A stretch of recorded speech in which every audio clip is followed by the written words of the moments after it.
नमस्कार। गायत्री स्नातकोत्तर कॉलेज सांचौर की ऑनलाइन क्लास में आप सभी का स्वागत है।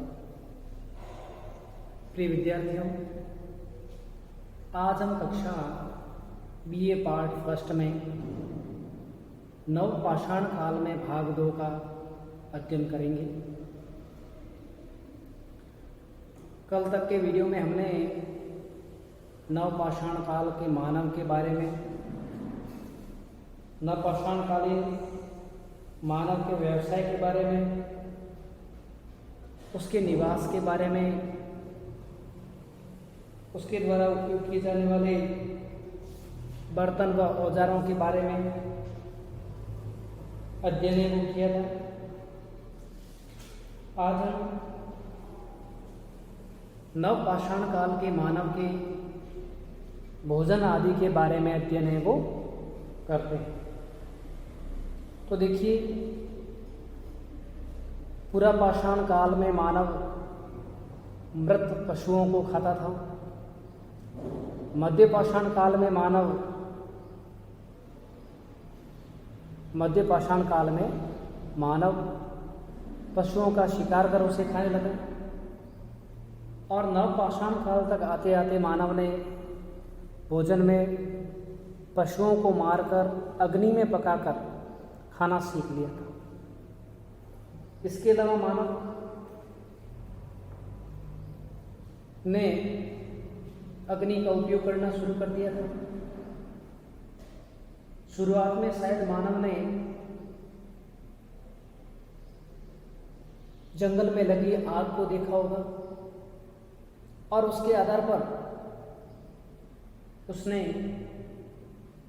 उसका उपयोग करना है वो सीखा होगा।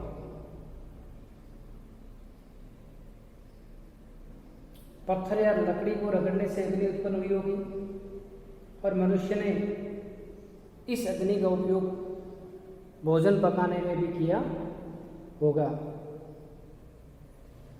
नवपाषाण काल के मनुष्य खाद्य पदार्थों में फल, फूल, मांस के अतिरिक्त खेतों में पैदा किया जाने वाला अन्न भी वो ग्रहण करते थे। उन्होंने पशुपालन व्यवसाय पर भी ध्यान दिया। पशुओं में गाय, भैंस, भेड़, बकरी आदि को पालते थे।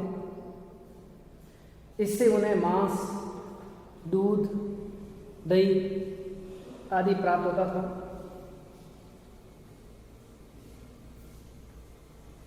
इस तरह मनुष्य ने खाद्यान्न के क्षेत्र में काफ़ी उन्नति वो कर ली थी। अब हम देखते हैं नवपाषाण काल में मृतक संस्कार किस प्रकार से करते थे। पुरापाषाण काल व मध्यपाषाण काल के दौरान तो मनुष्य की मृत्यु के बाद उसका शव वहीं जंगल में पड़ा रहता, सड़ जाता।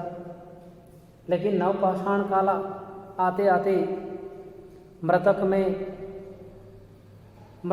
के मृत्यु के बाद मृतक के अंतिम संस्कार संबंधी जमीन में दफनाने का रिवाज प्रचलित है वो हो गया था। शवों को दफनाने के लिए कब्रिस्तान भी मिले थे, परंतु कहीं कहीं पर शवों को अपने घर के समीप दफनाने की जानकारी भी मिलती है। मकान के आंगन अथवा तह खाने में गड्ढा खोद दिया जाता और उसमें शव को गाड़ दिया जाता था और गड्ढे में उसके उपयोग की वस्तुएं रख दी जाती। यहाँ दफनाने के अलावा अनेक बस्तियों में शव को जलाने की प्रथा भी थी। भस्मी को मिट्टी के बने हुए कलश में रखकर बड़े आदर के साथ जमीन में दफनाने का रिवाज प्रचलित था। अर्थात मृत्यु के बाद डेड बॉडी को दफनाने का रिवाज है वो प्रचलित है वो हो गया था। इसके बाद हम देखते हैं नवपाषाणकालीन मानव के समुदाय, जाति और वर्ग के बारे में। तो देखिए, उत्तर पाषाण काल तक आते आते भारत का मनुष्य अनेक समुदायों में, जातियों में और वर्गों में विभाजित हुआ था। अलग अलग स्थानों पर रहने के लिए अलग समूहों के रूप में शायद समूहों का, समुदायों का गठन किया होगा, क्योंकि उसमें मानव नदियों व झीलों के किनारे, वन, मैदान, पर्वतों में और रेगिस्तान आदि क्षेत्रों में जानकारियाँ प्राप्त होती हैं। तो अर्थात मानव हर जगह अलग अलग रहने के लिए उन्होंने इसका विकास है वो किया होगा, या समुदाय, जातियाँ आदि हैं वो निर्मित की होगी। फिर हम देखते हैं तो उसमें मनुष्य ने एक दूसरे से अलग समुदाय के रूप में रहने की भावना विकसित की होगी और उनके धीरे धीरे रहन सहन और रीति रिवाजों में भी थोड़ी थोड़ी भिन्नता आई होगी। पुरातत्वविद मानते हैं कि वास्तव में जाति प्रथा का अंकुरण नवपाषाण काल से ही शुरू हो गया था, जो धीरे धीरे आगे बढ़कर समुदाय, वर्ग और जाति में विभाजित हैं वो हुआ था। अब हम बात करते हैं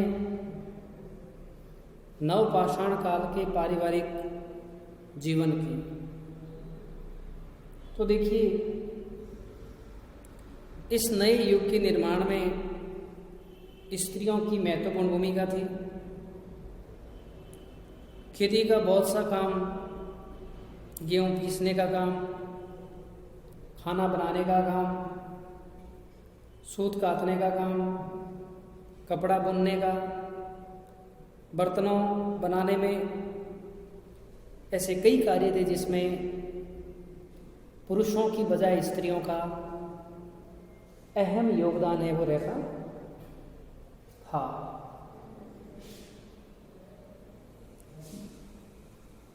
समाज में उनकी हिस्सेदारी काफ़ी बड़ी थी।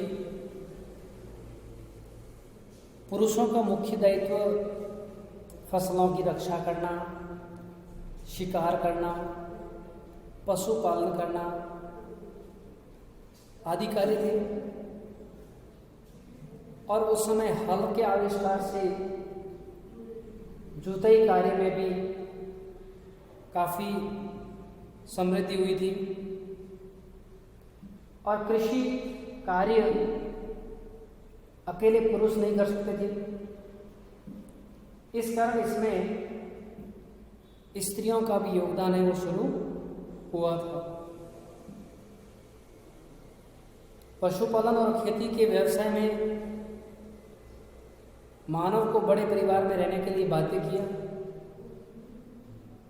और इसी समय के पारिवारिक संबंधों के बारे में निश्चित रूप से तो नहीं कह सकते, पर विद्वानों की मान्यता है कि इस युग में भी मातृसत्तात्मक परिवार प्रथा का प्रचलन होगा। विद्वान ऐसा मानते हैं स्त्रियों के कार्य दायित्वों को देखकर कि इस दौरान भी यहाँ पर मातृसत्तात्मक परिवार एवं प्रचलित रहे होंगे।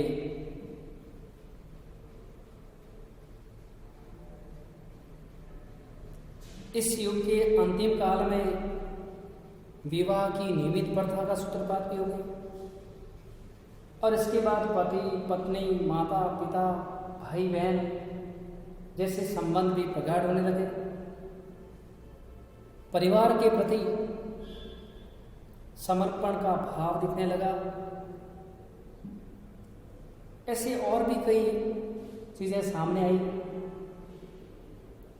जो पारिवारिक जीवन को है वो दर्शाती है।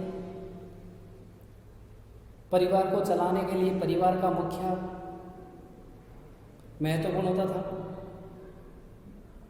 क्योंकि हर परिवार अपना अपना वर्चस्व स्थापित करना चाहता था। और उस समय कबीला है वो इन नवपाषाण काल के लोगों की सामाजिक इकाई थी, और कबीला है वो परिवारों में बंटा हुआ था, और परिवार के मुखिया होते थे, वे सब कबीले के सदस्य होते थे। कृषि कर्म से मनुष्य में समृद्धि की भावना आई। अब वह संतान के लिए विविध सामग्रियां जमा करने लगा।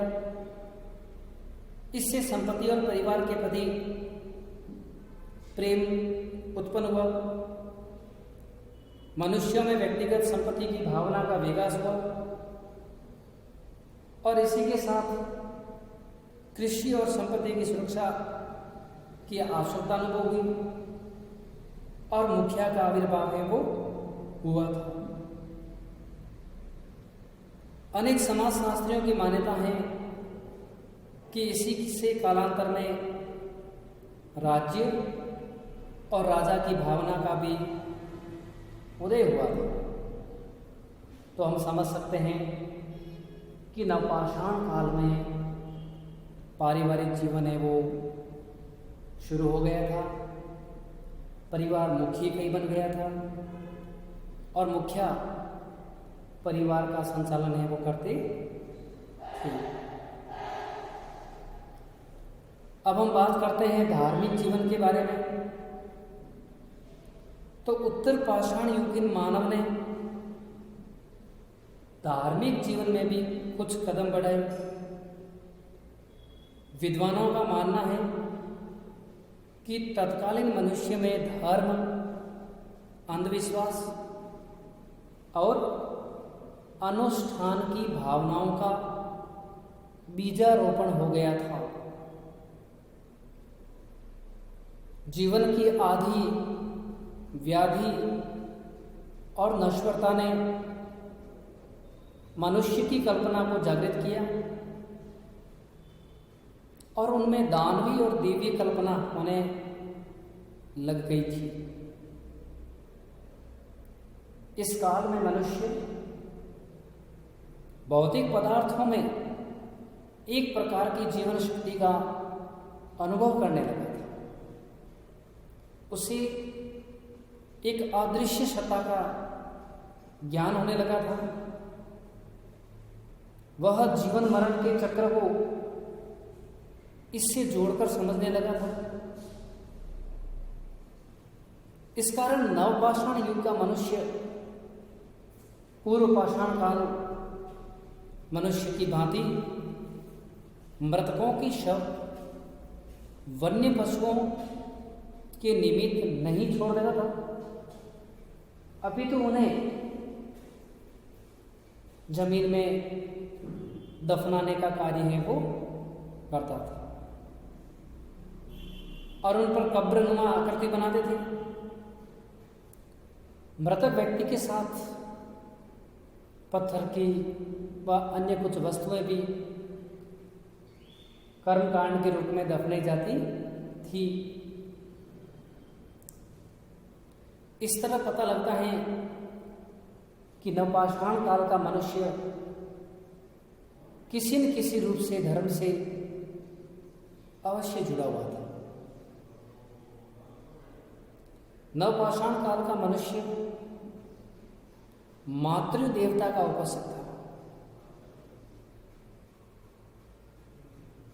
वह मातृ शक्ति को सबसे महान मानता था, इसलिए स्त्री रूप में वह मातृ शक्ति की मूर्ति बनाता था और उनकी पूजा करता था। उस समय लिंग पूजा का भी वर्णन पुरातत्वविद मानते हैं पूजा अर्चना में उस समय में भी दूध, अन्न, मांस आदि पदार्थ देवताओं को चढ़ाए जाते थे। उनका विश्वास था कि देवताओं की पूजा करने से पैदावार बढ़ेगी, समृद्धि आएगी, संपत्ति बढ़ेगी। हालांकि यह विद्वान केवल अपने अनुमान के आधार पर ही बताते हैं, वास्तव में ऐसा था या नहीं, ऐसा कोई पुख्ता प्रमाण है वो नहीं मान सकते। अब हम देखते हैं नवपाषाण काल में भाषा और कला के बारे में। तो देखिए, पाषाण काल में सभ्यता के विकास के साथ साथ मानव ने अपने विचारों को व्यक्त करने के लिए, अपने विचारों को व्यक्त करने के लिए भाषा के क्षेत्र में भी उन्नति की थी। विभिन्न स्थानों में विविध जातियों और समूहों की बोलियां होने लगी थी और वे अपने विचारों को प्रकट करने के लिए शब्द भंडार बना रहे थे। जीवन की आवश्यकताओं ने मनुष्य को नए नए शब्द बोलने का जन्म दिया होगा और इन शब्दों से ही भाषा का सूत्रपात हुआ होगा। जैसे आज भी हम देख सकते हैं कि हमारे देश में भील, मुंडा, भूटिया, खासी जैसी कई आदिम जातियां हैं जो पहाड़ों और जंगलों में बसी हुई हैं। भौतिक सुख सुविधाओं की जगह प्राकृतिक सुख सुविधाओं को महत्व देती हैं और अपने आप को नवपाषाण काल के मानव का वंशज मानते हैं।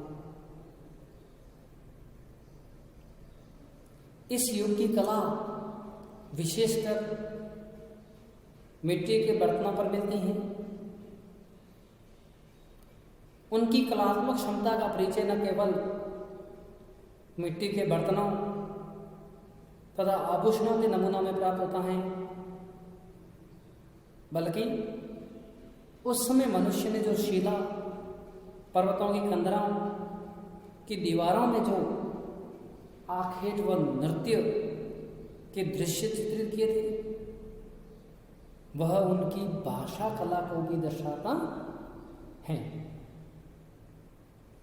इसके बाद हम देखते हैं नवपाषाणकालीन कंदरा चित्रकला। देखिए मित्रों, मध्य भारत और उत्तर प्रदेश के बहुत सी गुफाओं में, कंदराओं में ऐसे चित्र प्राप्त हुए हैं, शैल चित्र,